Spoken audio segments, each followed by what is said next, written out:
India is a land of many cultures and colors, a land that lives in many centuries at the same time.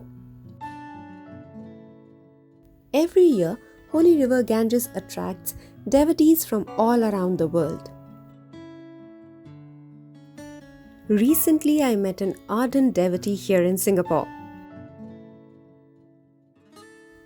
Mr. Alvin Yapp, owner of the smallest private home museum, the Intan. Here is how he narrated his trip to India to me. My last trip, I remember vividly, was 2019. So it's about 2 years ago. I think 2 to 3 years ago, I think. It was a trip that I've always wanted to make to India. I've been to many parts of India, to South India, to Northern India, but one of my bucket lists was to Varanasi. Varanasi, right? And they call it Banaras, yes. Ellen, because of the 88 ghats. Ghats, yes. Right? So this was a dream come true because I managed to find some time just after Christmas and taking us into the early part of the new year, because that's when I was a bit more free. So I had a friend and we took a trip. We booked ourselves a flight to Lucknow. Okay. And we took an overnight train and we spent 8 beautiful days in Varanasi. We lived very locally. We stayed in a local guest house. For those of you who didn't know, the banks of the Ganges River, you're not allowed to have hotels, yes. Because it's very much for the locals. So we stayed in a guest house. And every morning and every evening, we would partake in the prayer, the artis, at 6 a.m. and at 6 p.m. We went for the large artis, we went for the small artis, we went for the temple artis, we went for the private artis. We did the entire work. I have to ask you this thing. Singapore is a very tropical country. Although the temperature goes a little bit down during December month, but when you went to India, especially North India, it's freezing cold at that time of the year. How did you manage the transition from a tropical to a very cold country? Were you able to adjust? Well, yeah, I think the weather was obviously something that we Singaporeans are not very comfortable with, but you just get used to it, right? I think one of the things that hit me was how cold the water was in the Ganges River, because you look at this beautiful river and the amount of reverence there is to the waters of this river. There's no way I'm going to go to Varanasi and not going to take go a dip into the river, right? And my friend was like, "Are you sure?" I said, "Trust me." So the first day when I set eyes on Mother Ganges River, it's this beautiful calm waters. We touched the water, and by the 5th day, which happened to be my birthday, I made it a point. I'm going to dip myself in the river in the morning. It was freezing cold, right? It was freezing cold, and I slowly went down the steps, bit by bit by bit. I had my feet cool, head out on my knees, and with a breath of bravery, I closed my nose and I dipped myself in the river. And when I stood up, I realized that I had a whole bunch of Indian pilgrims and foreigners taking a dip. No, they were watching me. This Chinese boy, taking a shot out and just dipping inside. They were all laughing and cheering me on. So it was quite a spectacle, but I had the most wonderful experience at Varanasi. I think some divine intervention. I think so. Yeah, we are hearing, by the way, we are hearing this strange sound, some wind movement, and we are figuring out what it is. Yeah. But so don't mind us. Don't panic. So like you said, you took a dip and you came out. Yeah. Was it like really divine for you? Because I am sure you must have taken a dip in many waters in many parts of the world. But what is it that differentiates the Ganges experience from the other things? I think it's about how reverent the river was, and how the community came together. And you see the young, you see the old, you see men, you see women, you see people of different parts of India just putting all the differences aside and coming and that connection with a divine intervention, whether or not you're Hindu. I think it was a very special place for me, even as a Catholic, and in my own ways, I give thanks I give thanks to God for who I am and what I am Yeah. today. And I think water is always about life. And Correct. trust me, we live in Singapore. We know The the value of of water. water. Yeah, trust me, we do. So to be able to connect that at the Ganges, I think the view was magnificent. Understanding the history of the different ghats was interesting, and of course, witnessing the burning ghats. I think that was for me a beautiful experience about life, Yeah. about what it meant to live life, and at the end of the day, To let go. to let go. Maybe be from India, maybe from China. We all go through this journey the same. Yeah. We all take our first breath of air as a baby, and we all leave that breath of air when we leave this World. Mother Earth. Yeah. Yes, right. Did you also, like, Varanasi is of course a lot about religion, faith, and people coming together, but it is also a lot about food. Did you experience the local food? I tell you, it's not just Varanasi, it's the Whole whole of India. India. I am a big fan of Indian food. I went to South India. I'm sorry, but I think South India has the best food, the best vegetarian food. In Singapore, I would go to Little India, Singapore, Little India, and I will eat So I know the paper toast, I know masala toast, I know puri, I know batura, I know the whole works, but nothing like it in India. You have the puri or the batura, and you have like 9 or 12 beautiful different. You don't even know what you're eating, but it's also tasty, so easy to be vegetarian, and I love Indian food so much. But I remember in Varanasi you had this thing called Kachori? no chaat. Chaat. Oh my lord!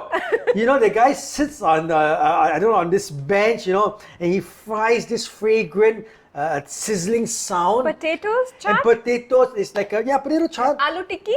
I tell you, then they put onto this foil, right? So my friend, was a bit nervous, and I took a bite. I said, "Oh my lord, you have to try this!" And it was the most yummy thing we've had. Whether I don't know how safe it was, but I had no problems. I had chaat every day, and I tell you, Indian Chinese food is a whole world of its own.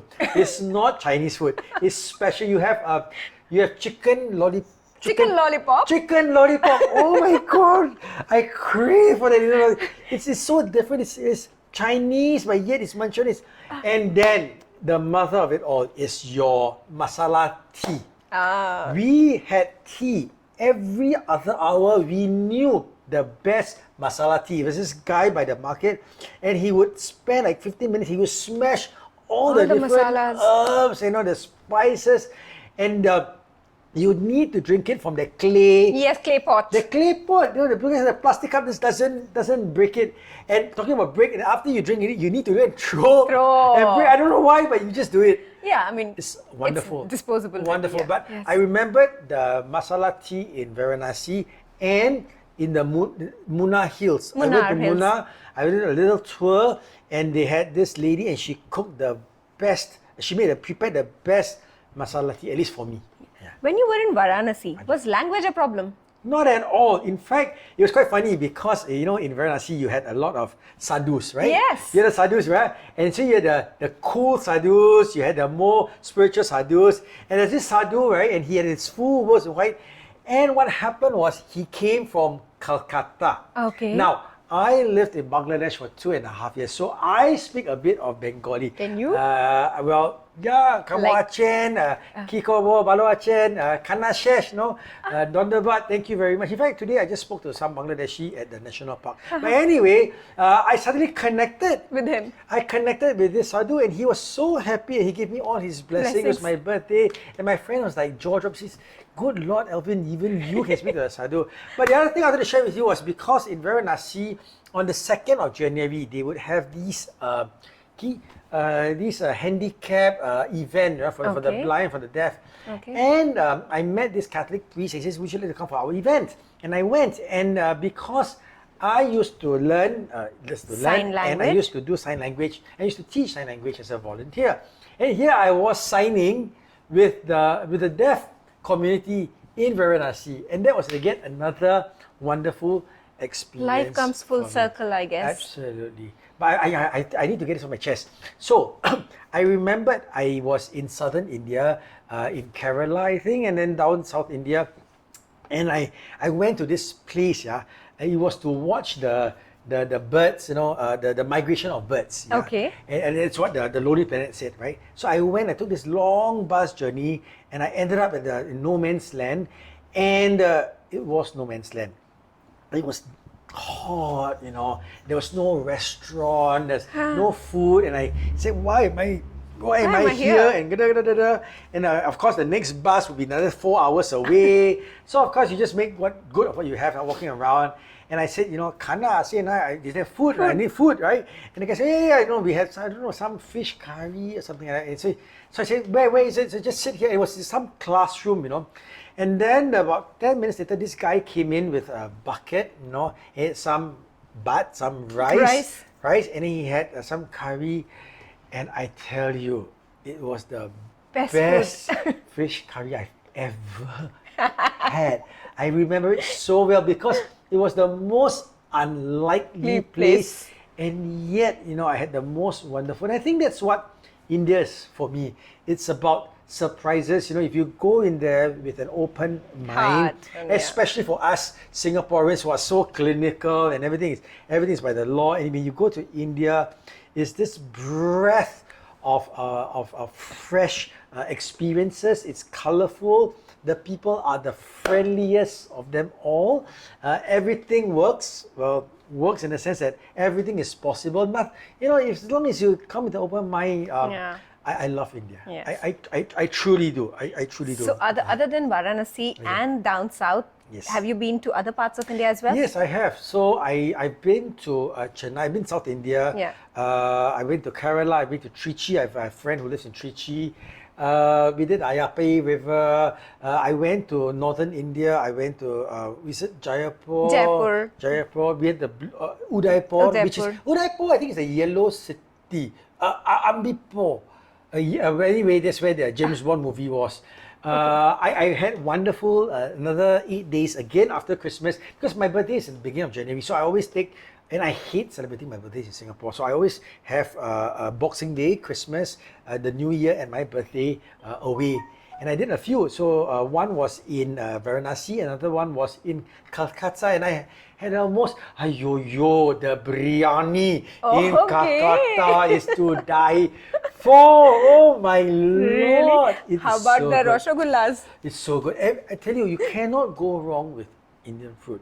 Yes. Truly, the amount of spice. Every time you think you just had it all, it's just so much of flavors, it's so much of spices. And even if I remember I had some Korean food in Varanasi, and it was just as Korean good. food in Varanasi? Korean, yeah. But I think I wouldn't be surprised because so many tourists come from all parts of the world. Yes. So I wouldn't be surprised even if you get Korean food in No, Varanasi. as long as you get out of the tourist trap and you eat local and you have a strong stomach like that. I didn't fall sick. I'll be honest, I fell sick on my birthday, but it was okay. Just I okay. mean, it's life goes on, right? And people were helpful, people were friendly. I mean, trains are delayed, but so what? I tell you a funny joke. So we were in Delhi. I brought my mom. And we arrived in Delhi. It was a cold, foggy morning. And I told my mom, I said, let's just get out of Delhi. Let's go to Agra, which of course every tourist goes to, right? So I brought her to the train station. It was, of course, very crowded. It was a mess. I just said, Mom, you stay here. You are a Chinese woman. It's it's not difficult to spot you miles away. I somehow got some local ticket. We went onto the train. Okay, so we went on a train. And that it was a local train, and they were very nice to my mom. They said, "Auntie, please have a seat." And you had those things where you put your bags on the top, right? Now this is Singapore for you because the place for your bags is meant for your bags. Yes. Right. And so here you had some Indian young travelers, some young boys. They were sitting on top. They're sitting on top, right? And then my mother's like, boy, why are you sitting up there? I said, Mom, this is India. Everything goes. Possible. I think the guy like, what's wrong? So yeah, we had a wonderful time in India. So any Singaporean who wants to visit India, what is one word of advice that you would want to give? Oh my Lord, I say just go with an open heart. Even my friend, it was my friend's first trip to India, and I told her, I said, listen, okay, I'm a hardcore Indian traveler. Nothing shocks me in India. But I live in Bangladesh for 10 years, right? But when you are there and if it's anything that you can't deal with, you got to tell me, because I wouldn't know. I don't know your threshold. And every one of my friends says, you're crazy to go to India. If you need my help, call me. I'm at an embassy. If you fall sick, bring a lot of medicine with you. We had no problems, from arriving at the airport, taking the shared taxis, and the horn, you need a horn to travel in India. In India, without with the rickshaw, with the restaurant. Yes. We had no problems at all. Everyone was so wonderfully helpful. Everyone needs a smile. Smiles, and I don't know what you do in India, but everyone in India has white teeth like you. All the teeth are so white, right? And I'm so jealous. But yeah, I really, really had the most wonderful I think when you go to India, India as a tourist spot, people have a lot of preconceived notions. So I would just say that, for a while, just leave them apart and go there with an open mind. Of course, you need to be careful wherever you go. You need to be careful whichever part of the world you go. So as long as you are not disregarding anything, as long as you are not going too much off the track, everything is good. I can tell you one thing, India is not dangerous. That's something I can tell you, at least for a foreigner. And if you travel in the more common places, it's really less dangerous than many parts of the Western world. Yes, absolutely. Yeah. Number two, I also have another memory I'm going to share with you. When I went to South India, I was traveling by myself, right? And so I had a backpack and eating all the little puris and the baturas in the joints. And I love the Indian temples. And what I would do, I would climb to the highest part of the temple and I look down and you see the pilgrims with such faith. And they come and they do their prayers in the morning and they do the offerings, and you can't help just looking at it and imagine that is that what God sees in us. Whether you are Hindu, whether you are Buddhist, you are Christian, that we come with humility, ashes to ashes, dust to dust, and you come and you offer everything that you have to the one up there. Yes, absolutely. And I think that goes for all of us as humans, or that goes true for every religion that we hold.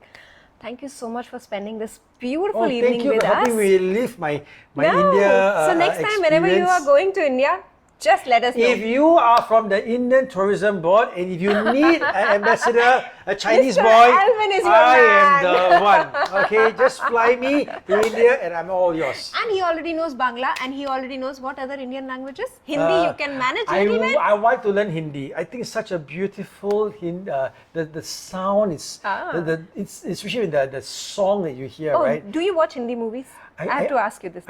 I don't watch Hindi movies, but I cannot understand now what to do. With subtitles? I know. But to be fair, okay, that's one thing I don't do. I don't watch movies. I tell you why. Why? I don't know why, but I keep falling asleep in movies. Oh my God. I literally fall asleep in movies. There are so many stories around you where you live. You do not need to see any stories on screen, I guess, then. But you never know. We might have another Peranakan Hindi story coming up one day. Hopefully so. Thank you so much for spending this evening with us. Thank you very much. I really owe a lot to you. Thank you. Namaste. If you enjoyed this video, then don't forget to share it with your friends. And also, please subscribe to my channel. See you again. Till then, take care and have fun.